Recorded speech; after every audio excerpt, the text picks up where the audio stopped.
ایک شخص زندگی موت کی جنگ لڑ رہا تھا اور اس کے 4 بیٹے تھے.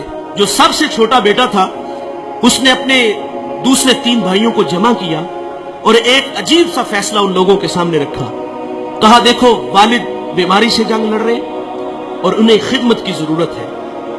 کہا فیصلہ یہ ہے کہ اگر باپ کی خدمت میں کروں تو وراثت سے مجھے حصہ نہیں ملے گا، اور اگر باپ کی خدمت تم کرو تو تمہیں وراثت سے حصہ نہیں ملے گا. تینوں نے نظریں ملائی. کہا باپ تمہارا، اور اس کی آرزو بھی یہی تھی کہ میں باپ کی خدمت کروں. میرے آقا فرماتے ہیں اس نے اتنی خدمت کی، جب والد دنیا سے جانے لگا، وہ ہمارے پنجابی میں کہتے ہیں نا کہ جا پتر تینو ستّی خیران ہے، جب دنیا سے اس کا والد گیا تو اس پہ راضی گیا.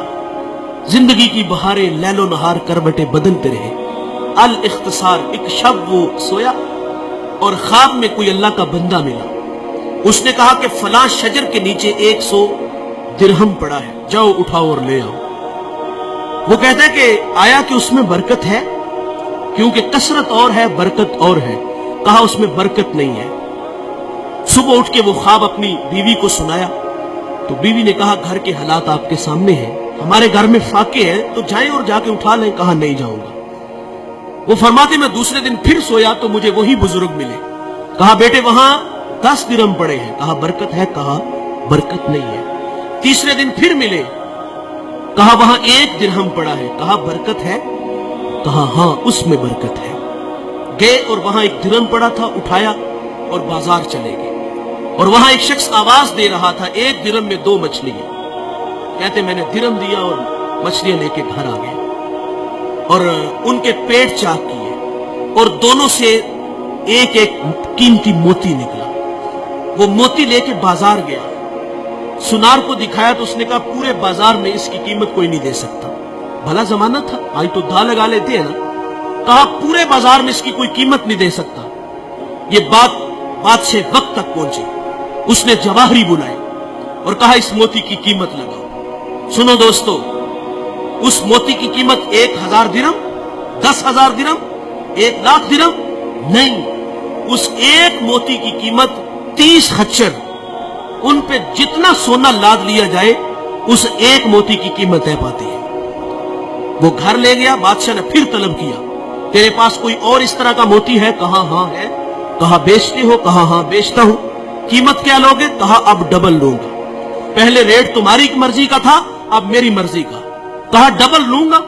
اس نے پھر 60 خچر ان پہ سونا لاد کے اس کو دے دیا. اس شہر کا بادشاہ کے بعد سب سے امیر آدمی وہ بنا. کون؟ جس نے بوڑھے باپ کی خدمت کی. جس نے باپ کی خدمت کی وہ شہر کا امیر شخص بنا. اور دوستو دولت ہی سب کچھ نہیں، ماں باپ بہت بڑی دولت ہے. جب وراثت تقسیم ہوتی ہے نا تو بھائی کوئی کہتا ہے وہ کارنر والا پلاٹ میرا، فلاں فیکٹری تیری.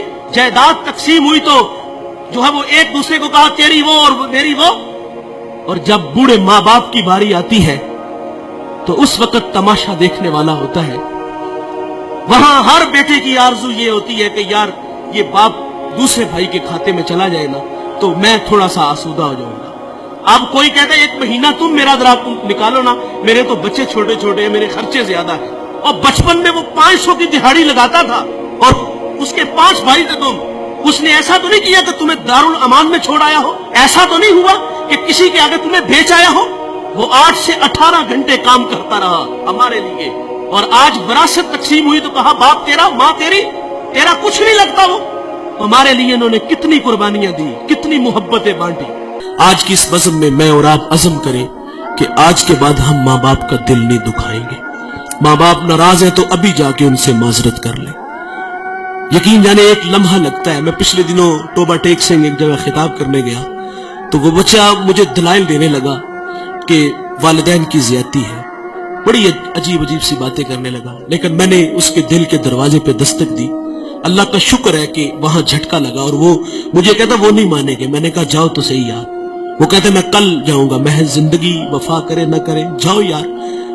وہ 10 منٹ بعد واپس آیا. وہ کہتے یار یہ تو کائنات ہی عجیب سی ہے.